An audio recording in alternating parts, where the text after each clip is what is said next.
Holy smokes, Roman Reigns has flipped WWE on its head.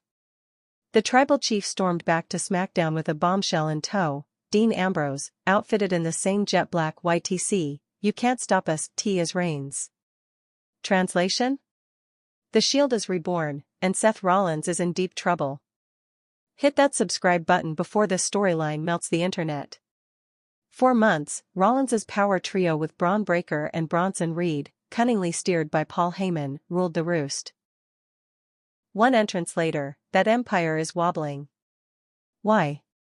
Reigns just recruited the one man who knows Seth inside and out, his estranged Shield brother, Dean Ambrose. The arena plunged into darkness. A distorted, menacing remix of Sierra Hotel India Echo Lima Delta rattled the rafters as Reigns emerged in his YTC shirt. Seconds later, bang! Ambrose's music hit.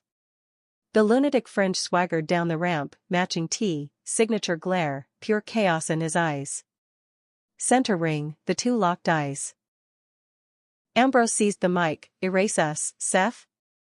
We wrote your story." They slammed their fists together, the Shield's warcry gesture, while a backstage camera caught Rollins' face twisted in fury and dread.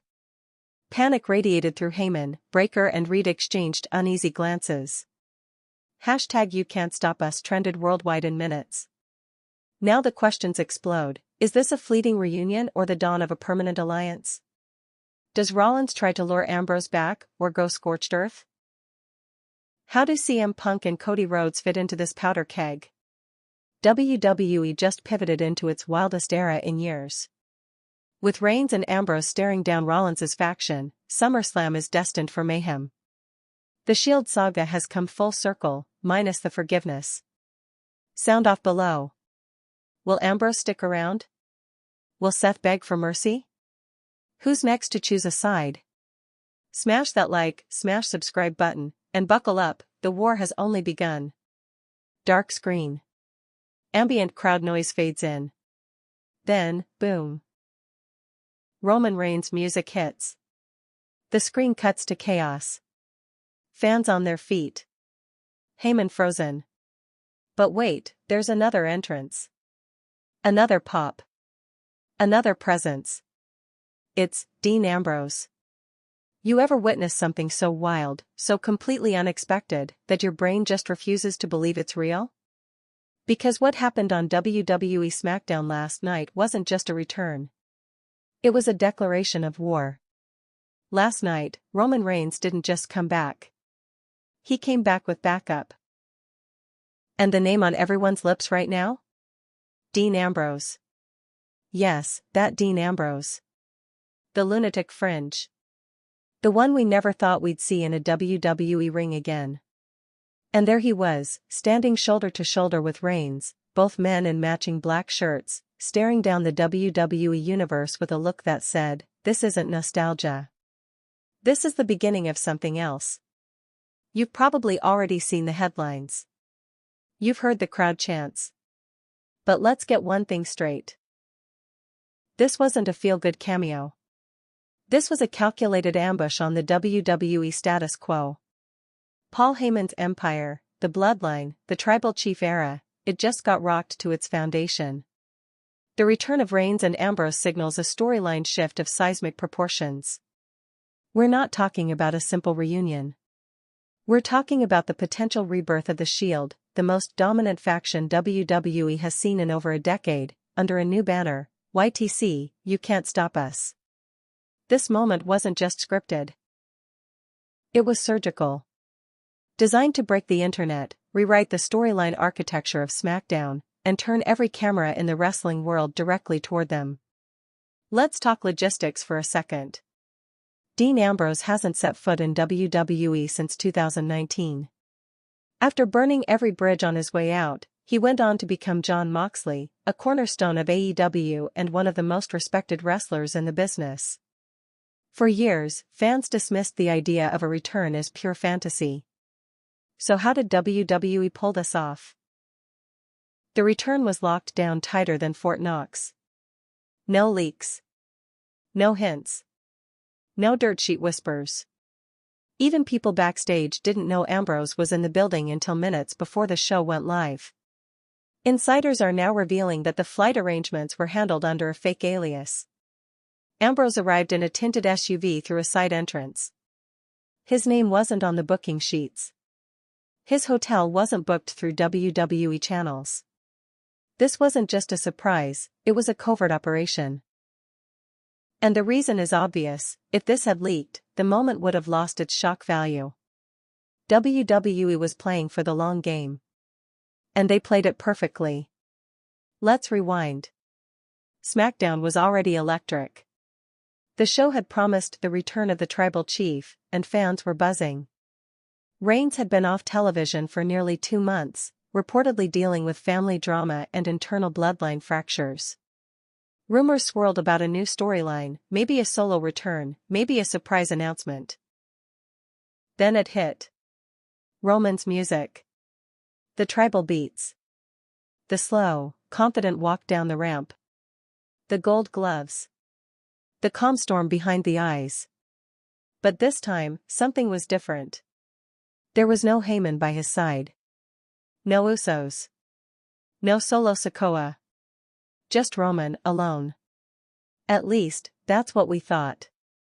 Reigns grabs the mic. The arena leans in.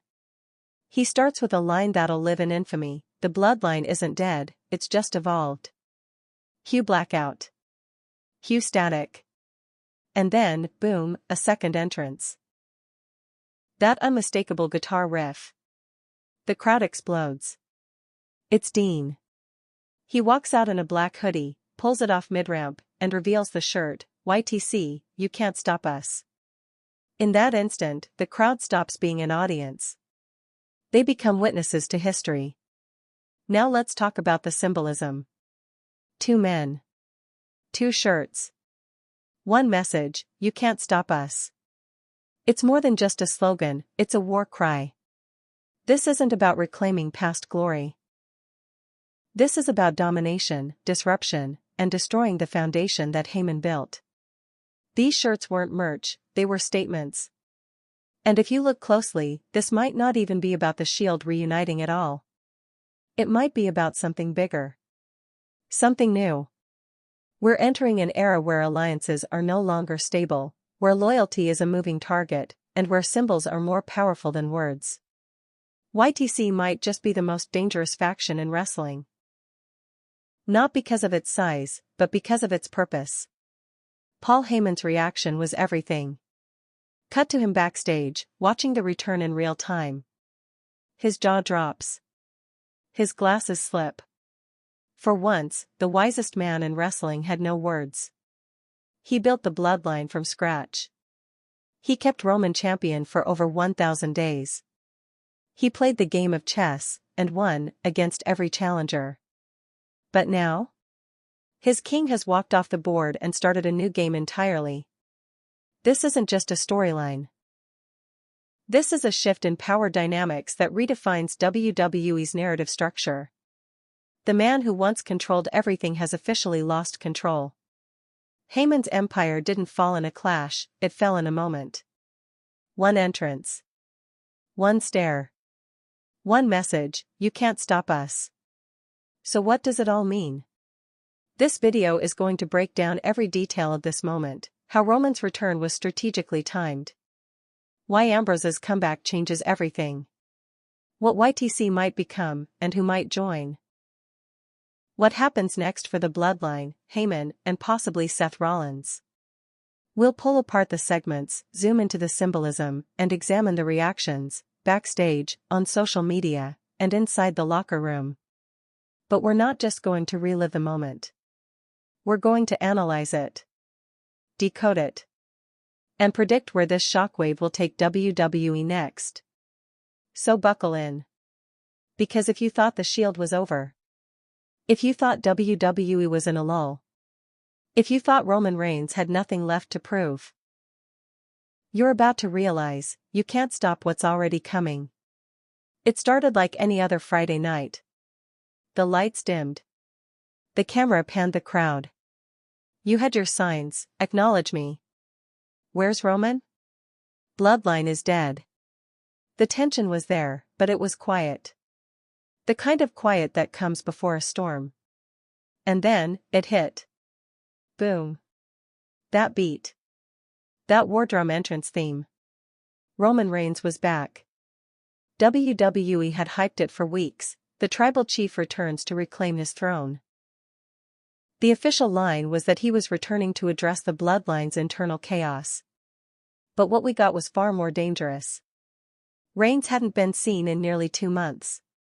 His absence had led to open questions. Was he injured? Was there real heat backstage? Was he done? But the second that music hit, one thing was clear: Roman wasn't done. He was just reloading. He stepped out from the curtain slowly. No smile. No smirk. Just pure control. Dressed in jet black gear, his iconic gloves gleaming under the lights. And he wasn't flanked by Paul Heyman. No Usos. No Solo Sikoa. Alone. Quiet. Calculated. Every step Roman took toward the ring was like a beat in a war march. You could feel it, something was off, something was about to shift. This wasn't the same Reigns we'd seen dominate for over 1,000 days. This Roman Reigns was stripped down. Sharper. Meaner. He looked like a man who had lost everything. And was ready to take it all back by force. The camera cut to fans in the front row, some cheering, some stunned, some holding their phones in disbelief. You could almost hear the thoughts running through the arena: what's going on? Where is everyone else? Why is he alone? Reigns stepped into the ring, microphone already waiting. The crowd quieted. Roman raised the mic to his lips. The bloodline isn't dead, it's just evolved. 5 words. That's all he said. The arena exploded. Fans were expecting an apology. An explanation. Maybe even a retirement speech. What they got was a warning. That line sent chills through the arena. Because it meant one thing: Roman wasn't rebuilding. He was replacing. And then the lights went out. Total blackout. No music. No pyro. Just static on the screen. And then, a sound no one expected to hear again in WWE.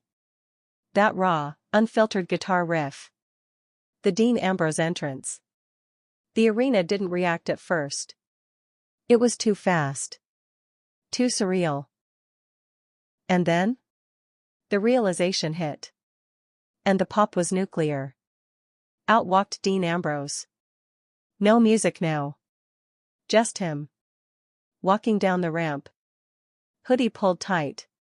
Shoulders tense. Eyes locked on Roman. The camera zoomed in. Ambrose rips off the hoodie. Underneath? A black t-shirt with bold, white letters: YTC, You Can't Stop US. And suddenly, everything made sense. This wasn't just Roman making a return. This was a coordinated power play. And the message was clear: the bloodline is over. The tribal chief has found his new tribe. The crowd had no idea how to react. Some screamed. Some just stood still, their mouths open. Security on the ramp even looked confused. You could hear Michael Cole trying to gather his thoughts on commentary. That's Dean Ambrose.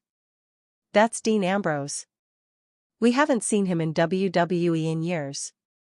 What is happening right now? Ambrose stepped into the ring. He didn't say a word. Roman didn't move. He didn't flinch. He just nodded. That nod wasn't just a greeting.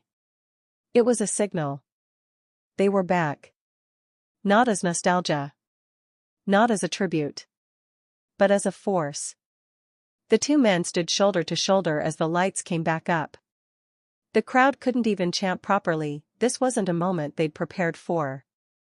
It was too raw, too real. The Shield. Or something like it. Maybe something stronger. Something freer. They didn't speak. They didn't pose.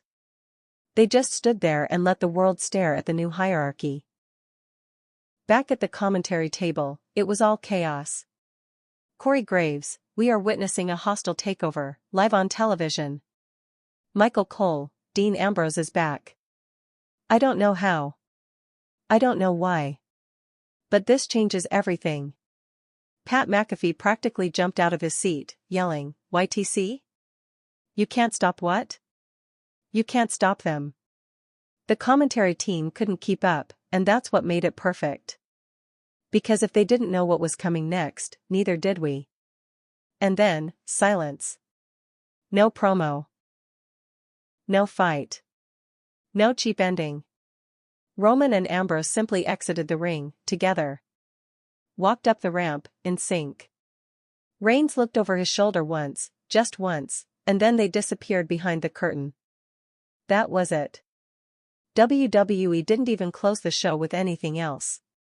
The broadcast ended there, in silence. No follow-up. No backstage reaction. Just one, clean statement, we're back. And you can't stop us. The arena was buzzing. Twitter exploded. Fans in the parking lot didn't even leave. They were still trying to figure out what just happened. WWE's official channel posted one thing, YTC, you can't stop us. Hashtag SmackDown, hashtag Roman Reigns, hashtag Dean Ambrose, no explanation. No recap video. Just those words. Backstage, rumors flew, Seth was seen arriving late. Heyman was storming in and out of Gorilla. HHH reportedly said, that's only the first shot. Because it broke every rule.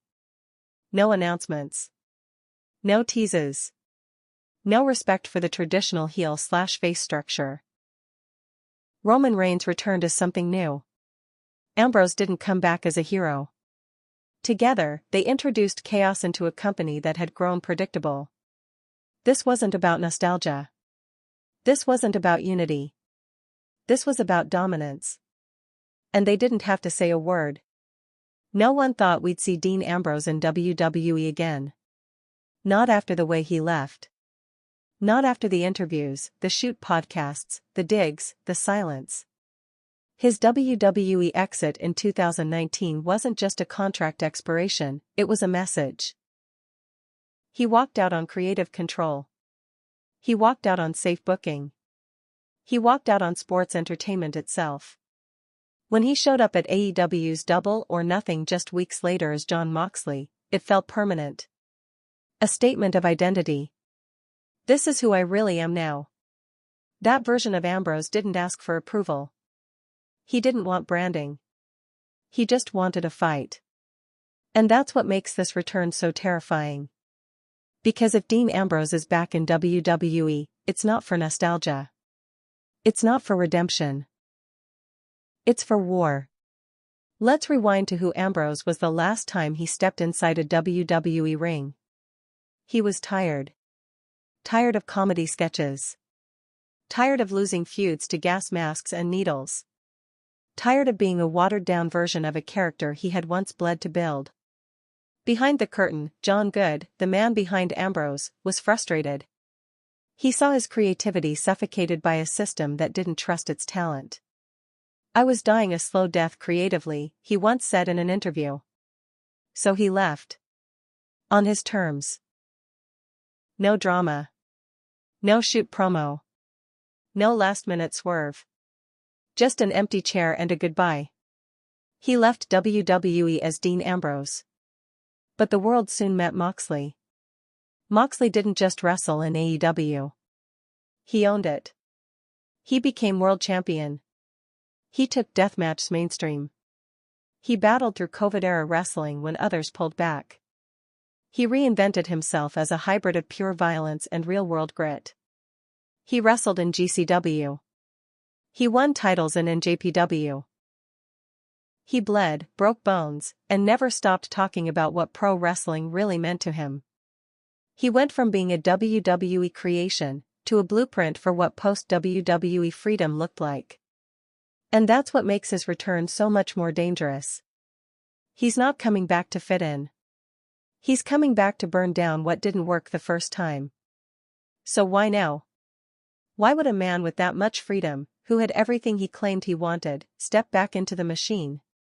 Here's the theory. He didn't come back to be Dean Ambrose. He came back to finish what he started. This version of Ambrose is no longer trying to be liked. He's not trying to carry a brand. He's not even trying to be a leader. He's trying to destroy whatever's left of the idea that WWE's system can contain true rebellion. His return isn't about a paycheck or a pop. It's about revolution. Let's talk about how he looked. Ambrose stepped out in black boots, black jeans, and a hoodie like it was body armor. He wasn't showy. No pyro. No slow-motion graphics. Just pure presence. When he ripped off the hoodie and revealed the YTC shirt, the message was loud and violent: you tried to bury me. You tried to erase me. But you can't stop what you didn't create. This wasn't a costume. This was a uniform. He's not back to play a character. He is the character. Let's not forget the personal weight of this moment. Roman and Dean have unfinished business, both on-screen and off. Ambrose was the one who turned on Seth and Roman the same night Reigns revealed his leukemia diagnosis. That betrayal didn't just break up a team, it fractured a brotherhood. But Reigns never shot back. He never fought Ambrose on camera again. Never brought up his name. Never got that closure. So when Roman stepped aside and let Dean take center stage in that return segment, no words, no resistance, that was the closure. But not the peaceful kind. We don't need to talk. We're aligned. Let's go. There's danger in that kind of quiet understanding. Twitter lost its mind. Within 10 minutes of the return, hashtag Dean Ambrose, hashtag YTC, and hashtag Moxley were trending globally. Fans were dropping side-by-side comparisons, AEW Moxley vs WWE Ambrose. He's not back. He's invading. This ain't the Lunatic Fringe. This is the Black Flag Ambrose. And that's the point. He's not here to pick up where he left off. He's here to erase what came before. This Ambrose is unpredictable. Volatile. He's what you get when you let a character ferment in rage for 5 years. And now he's not just back. He's ready to lead a new kind of war. This return sends a message not just to fans, but to WWE talent and leadership: the system isn't safe anymore. Stories won't go where you expect them to. Rules don't apply when the people breaking them write their own. Dean Ambrose's return turns every stable, every rivalry, every narrative thread upside down. Because now WWE has to deal with a wild card they thought they'd deleted. And that wild card just declared war wearing a shirt that says, "You can't stop us." So the question is no longer, why did Dean Ambrose come back? It's, how far is he willing to go now that he has nothing left to lose? And if the answer to that is all the way, then WWE might be staring down a storyline era it's not ready to survive. Let's start with the basics. YTC. 3 letters that weren't mentioned, explained, or hyped before SmackDown. No merchandise teasers. No cryptic promos. No QR code trail. Just 2 men, side by side, in black shirts with bold white text, "You can't stop US." That's not branding. That's a challenge. It's not, "You can't stop me." Not, "You can't stop this." It's us, a declaration of unity, but also a veiled threat. It doesn't matter what you throw at us. Doesn't matter how long we were gone. Doesn't matter what's in our way. You can't stop us. This is no longer about belts. It's not about acknowledgement. It's about defiance. YTC signals the start of something WWE hasn't seen in a while, a philosophy-first faction. Look at the difference. The bloodline was built around heritage and hierarchy. The Judgment Day runs on domination and fear. Imperium stands for discipline and tradition. But YTC? YTC is resistance. Not to authority. Not to rules. But to control itself. It's a rebellion against being boxed in. Creatively, narratively, systemically. Roman Reigns stood at the top of the WWE mountain for over 1,000 days, but even that reign came with limitations. Public pressure. Storyline exhaustion. The expectation to carry. And Ambrose?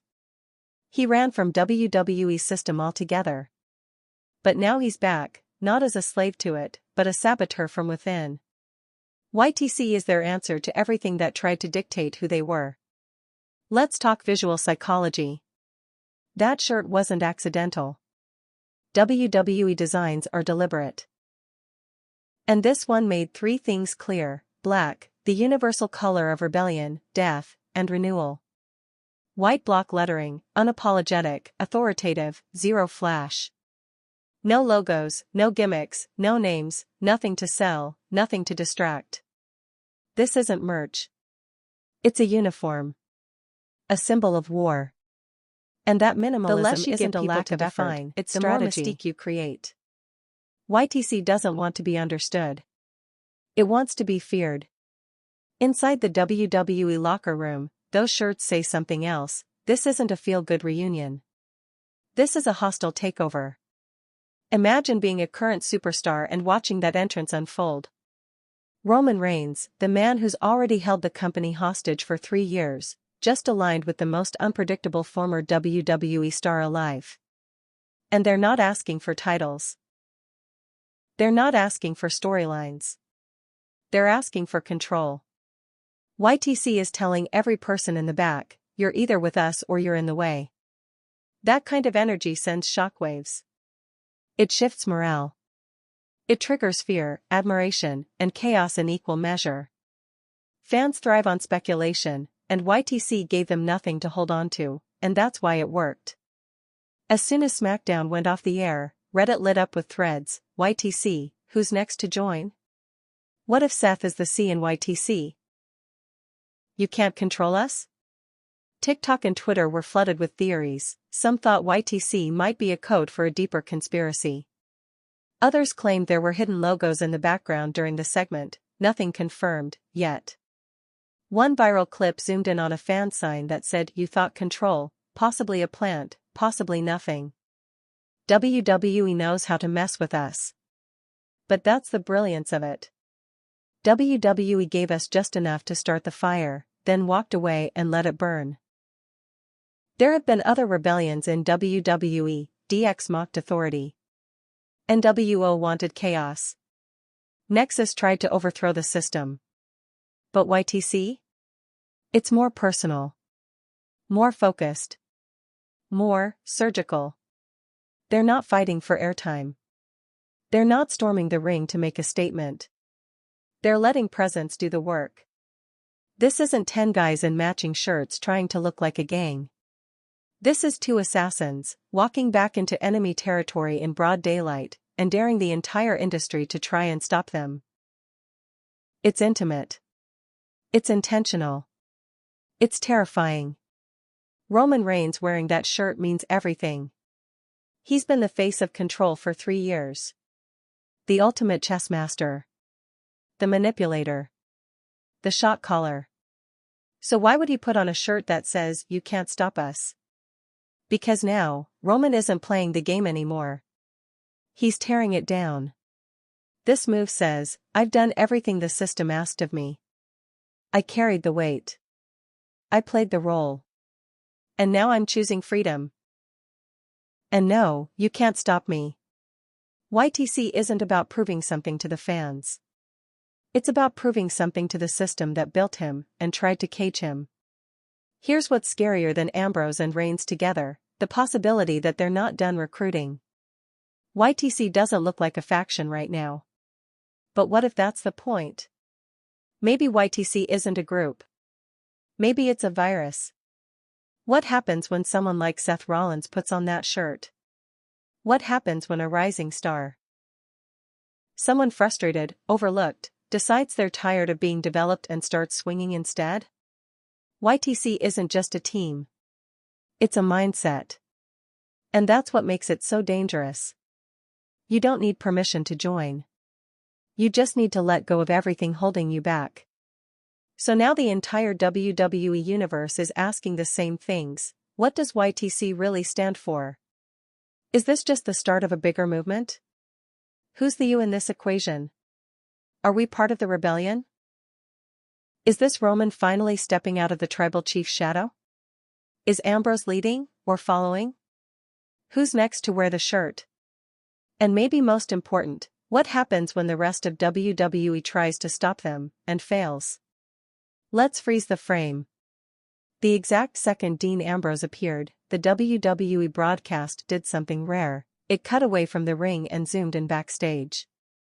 On one man. One face. Paul Heyman. His mouth hung open. His hands trembled. He blinked like he'd just seen a ghost. And to him? He had. Because Dean Ambrose wasn't just a returning superstar. He was a symbol of something Heyman couldn't anticipate, Roman Reigns making a move without him. For the first time since the bloodline began. Paul Heyman looked like he didn't have a plan. He looked terrified. For 3 years, Paul Heyman wasn't just the wise man. He was the architect. He whispered strategy in Roman's ear. He recruited Solo Sikoa. He manipulated the Usos. He orchestrated betrayals. He pulled strings backstage and on-screen alike. When Roman reigned, Heyman reigned through him. He didn't need to hold the title. He was the title. The Bloodline's foundation wasn't family, it was Paul Heyman's influence. And influence is a currency Heyman hoards like gold. But currencies can crash. And last night? His entire stock portfolio just imploded. Let's break it down. Roman came back. He didn't call Heyman. He didn't bring the Usos. He didn't address Solo. He didn't consult anyone. He walked out with Ambrose, a man Heyman never wanted in the fold. A man who embodies chaos, rebellion, unpredictability. The exact opposite of Heyman's strategy first, control every angle philosophy. And what did Roman say? The bloodline isn't dead, it's evolved. Translated? You're not part of this anymore. For Heyman, that line was more than a plot twist, it was a death sentence. So what is Paul Heyman without control? That's the question no one wanted to ask.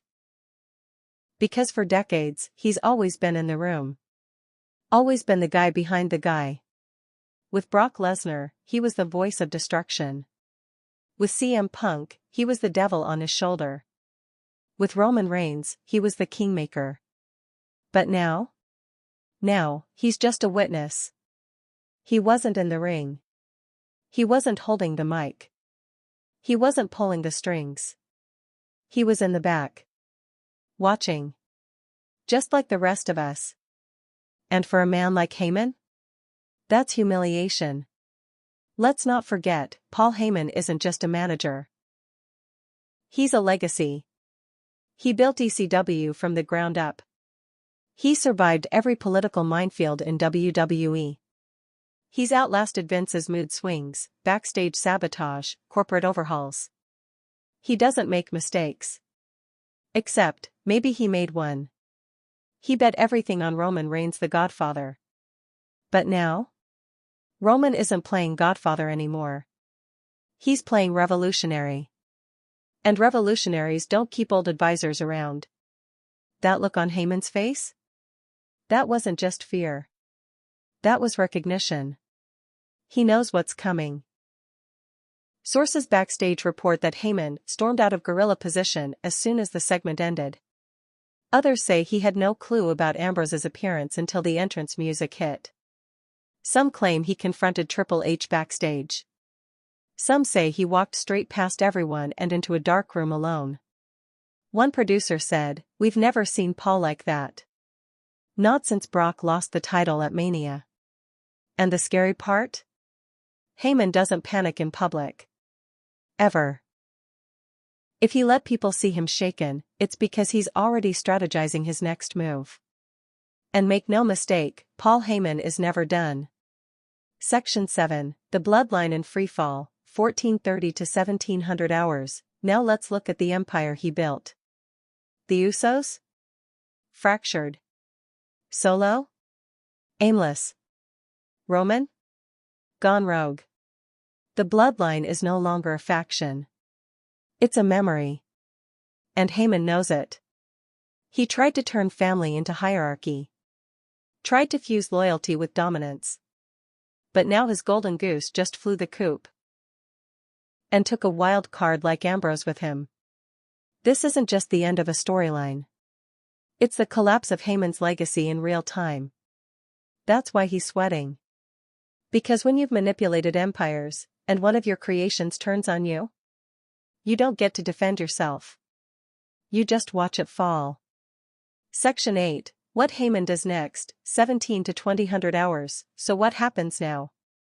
Heyman has two options: fight for control. Try to rebuild. Turn Solo into a monster. Regain Roman's trust. Create a new version of the bloodline to challenge YTC. Flip the board. Align with someone bigger.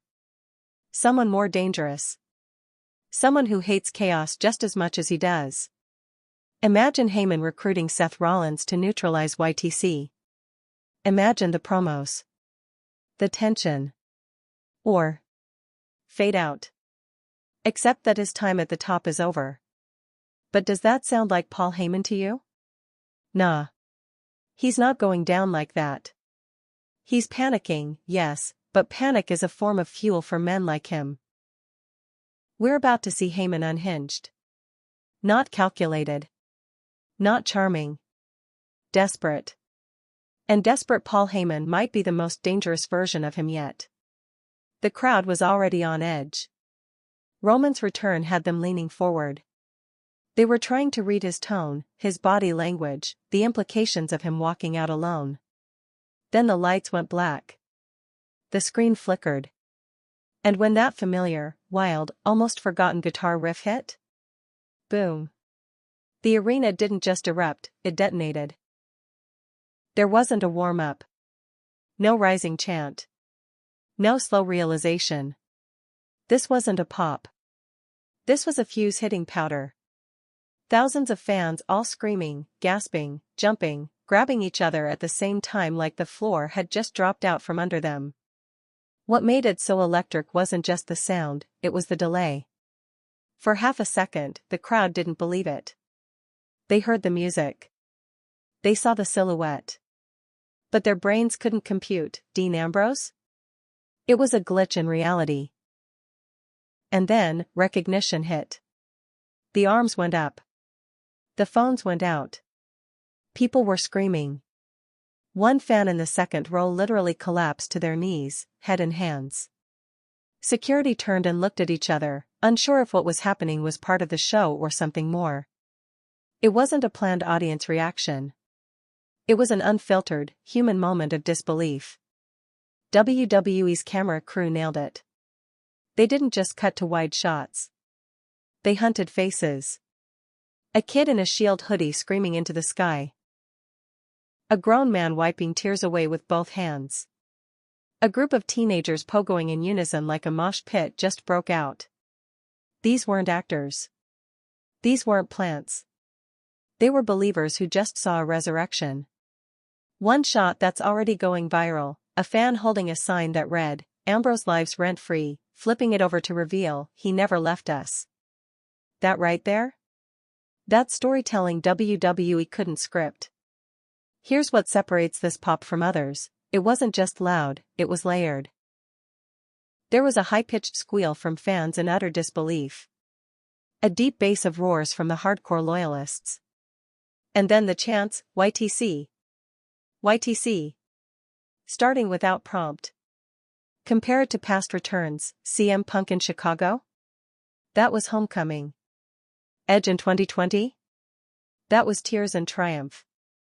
Ambrose? This was shock and awe. The roof didn't just lift. It disappeared. People were grabbing each other, pulling strangers close, asking, "Is this really happening?" Even commentary couldn't keep their cool. Michael Cole, "Oh my God. That's Dean Ambrose. That's Dean Ambrose." Pat McAfee lost it, I don't believe what I'm seeing. Dean freaking Ambrose just walked through the gates of hell to stand with Roman Reigns. And even Corey Graves, usually composed, dropped the lines and muttered, I thought he was never coming back. That break in character made it feel even more real. The announcers weren't narrating. They were reacting with us. Wrestling's fourth wall cracked wide open.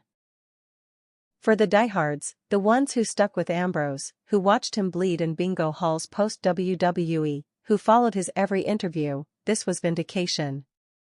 It wasn't just the character returning. It was the man. They felt what it meant. And for Shield fans? This was unfinished business. The moment that was stolen when Dean left without a final match, when Roman's leukemia turned angles into silence, when Seth was left out of the goodbye. This wasn't just nostalgia. It was emotional closure. And the crowd knew it. Here's where it gets weird, in a good way. Multiple fans were seen wearing black shirts with YTC in bold text before the return. Were they insiders? Lucky guessers? Were shirts quietly handed out? Some say they were planted. Others say they were just smart fans. One sign in the third row, YTC equals you thought control. Another, Shield rebuilt. No weak links. This wasn't just a return. It was a rebellion rehearsed in silence. And the fans were part of it. Usually, after a pop that massive, the energy fades into applause. Not here. Even after Ambrose joined Roman in the ring, even after the lights came back, even after the stare-down ended, the noise never stopped. The crowd buzzed. Constant. Tense. Unsettling. It was as if no one wanted to breathe. They didn't want to miss a second of what might happen next. This wasn't a segment. This was a live wire moment that rewired the room. Here's the truth, Roman and Dean pulled off something incredible. But without the crowd? It's just a well-executed segment. It was the audience that turned it into myth. It's the crowd who'll make this clip live on forever. Who'll pass it around as the moment WWE got its edge back. Who'll say, I was there, with tears in their eyes. Because when pro wrestling hits like this, visceral, unfiltered, raw, it stops being just entertainment. It becomes emotionally historic. And that night, when Roman and Dean stood together again, the WWE Universe didn't just witness it. They owned it. Say it out loud, the Shield. Even now, years after their breakup, the name hits different. It's not just a faction, it's a legacy. A movement. The launchpad of a generation. Reigns. Rollins. Ambrose. Three names that went on to define everything post-Cena, post-Orton, post-Lesnar. And yet, no matter how far they climbed, every time two of them crossed paths, fans felt the gravitational pull of the trio they once were. Now that Roman and Dean are back side by side, YTC forged and aligned, the question is no longer what happened to the Shield. Is the Shield about to rise again? Let's be real. Nostalgia in WWE is a powerful drug. But this isn't about nostalgia. This isn't about Rollins coming out to Sierra Hotel India Echo Lima Delta on a random Raw. This is about unfinished business. Because the Shield never truly ended, it just imploded. Seth stabbed them in the back. Ambrose lost his way. Roman outgrew the vest and became a god. And yet, none of them ever escaped each other. Every feud. Every title run. Every promo. There was always a trace of the unit they used to be, lingering like smoke after an explosion. Now 2/3 of the Shield are wearing matching black shirts that say you can't stop us. You think Seth hasn't noticed? Seth Rollins is the third rail in this narrative. The spark no one wants to touch but everyone's waiting for. He's the visionary now. The architect. The world champ. The man who reinvented himself more times than anyone since Jericho. But he's also the man who broke the brotherhood.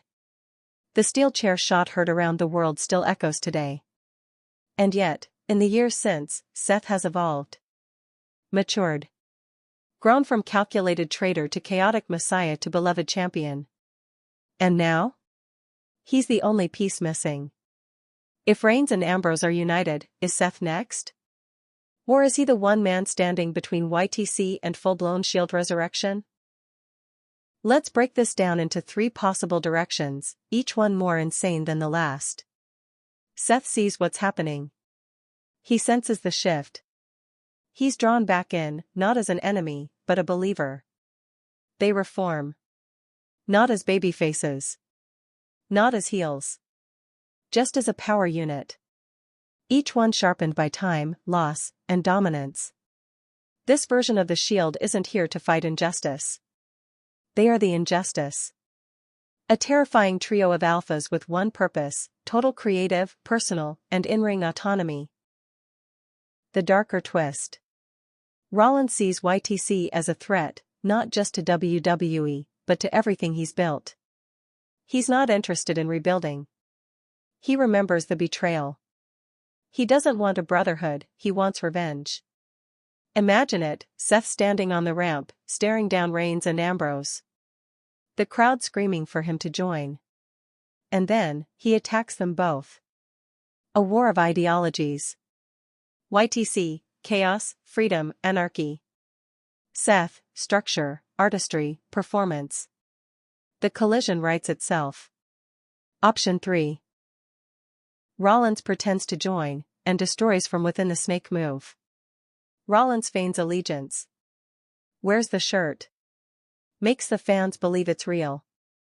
Then, just like 2014, he strikes. A second chair shot. A second betrayal. This time, it's Rollins who sets fire to the revolution before it spreads. Because what's more Shield than a brother turning on the unit? Social media has fractured. Some want the Shield back, the real Shield. Sierra Hotel and all. Others say it's time to let the past die and embrace YTC as a spiritual successor, the evolved version. Then there are those begging for a clash. TikTok edits are already circulating, Ambrose/Roman versus Rollins alone in the ring. Reigns saying, "You're either with us, or in the way." Seth replying, "I already broke this family once.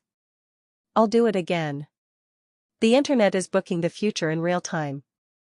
And WWE is smart enough to let it happen. Off-screen, this hits even harder. These 3 men like each other. Their chemistry is real.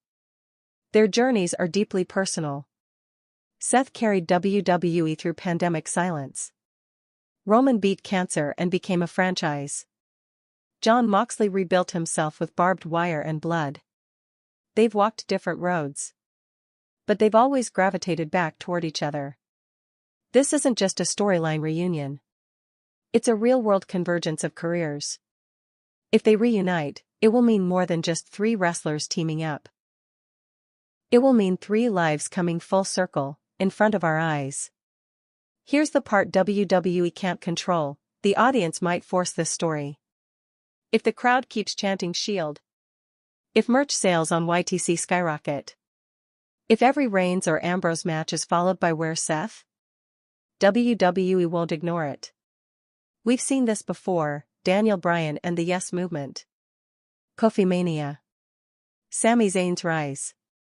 When the fans decide something should happen, it happens. And right now? The energy says, we want to see it. One more time. But different. Grown. Unfiltered. This isn't just about legacy. It's about control of the future. If the Shield returns under YTC, they become the new status quo. A faction of anti-faction energy.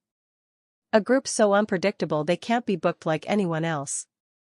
They don't chase titles, they redefine power. And if they collide?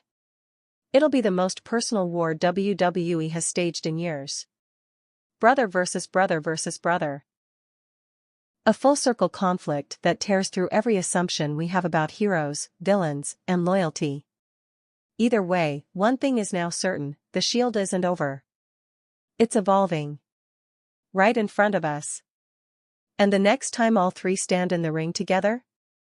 The wrestling world might stop again, just like it did when Dean returned. Once upon a time, the bloodline wasn't just a faction, it was a kingdom. Roman Reigns at the top. Paul Heyman orchestrating. The Usos as muscle. Solo Sikoa as the quiet killer. Unified by family, powered by dominance, and feared by everyone. But kingdoms don't last forever. And when the king walks away without warning, the throne doesn't sit empty, it shakes. Roman didn't just return to SmackDown. He returned without them. No Jimmy. No Solo. No Usos. No Heyman. He didn't just abandon the bloodline. He exiled them. Let's talk about what Roman didn't say. No mention of Solo. No apology for being gone.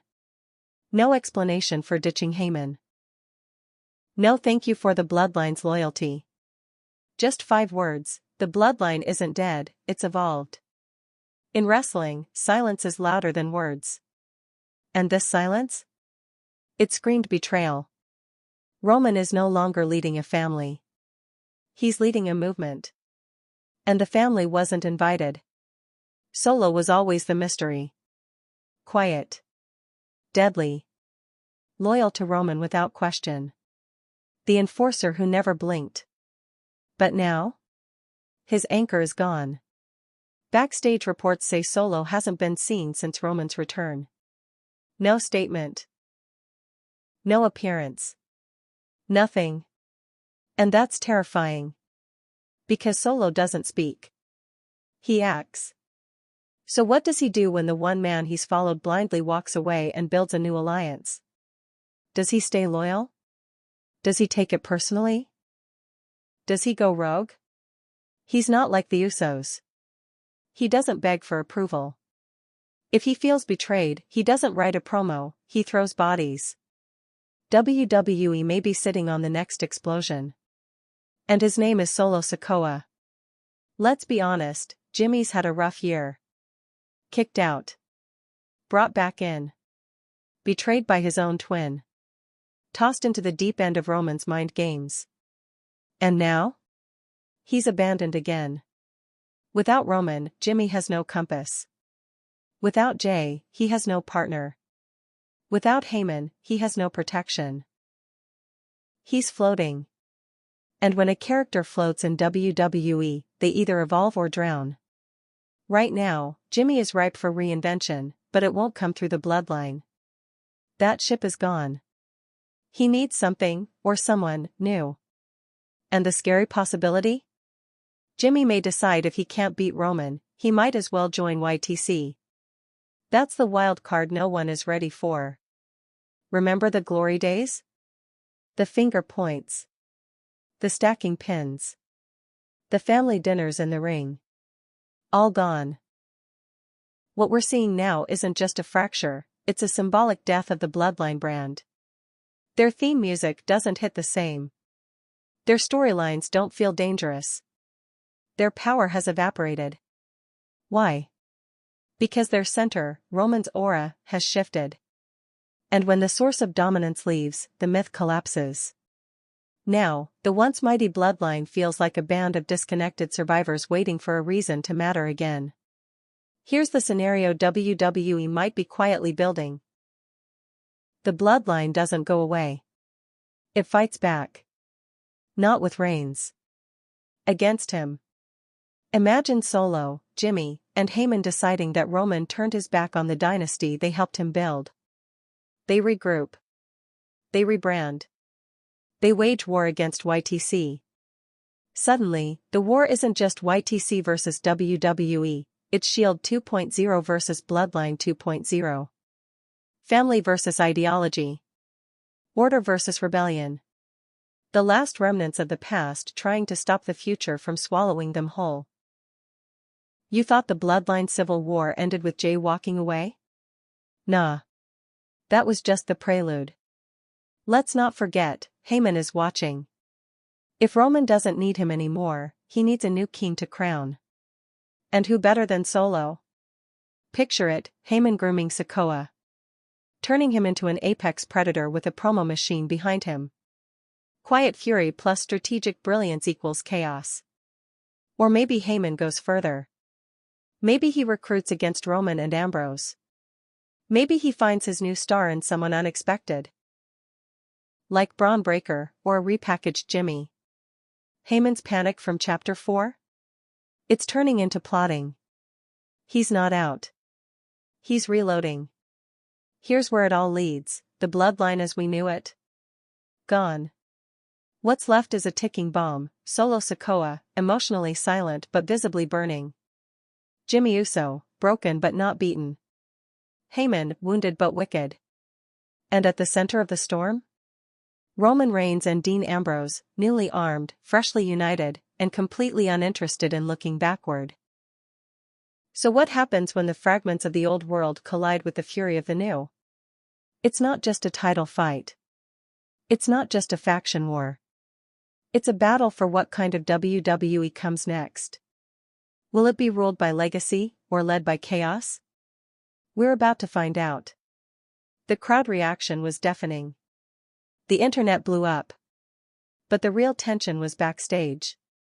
When Dean Ambrose stepped through the curtain in a YTC shirt, people behind the scenes didn't clap. They didn't react like fans. They froze. According to multiple reports, several superstars watching from monitors immediately looked at each other and said variations of, "Wait, is this real?" Because here's the thing, wrestlers expect surprises. They're trained to roll with twists. But this? This was something else entirely. A moment so disruptive it cut through the script and created real uncertainty about where they all stand. Sources say the locker room divided instantly. On one side, excitement. Younger talent.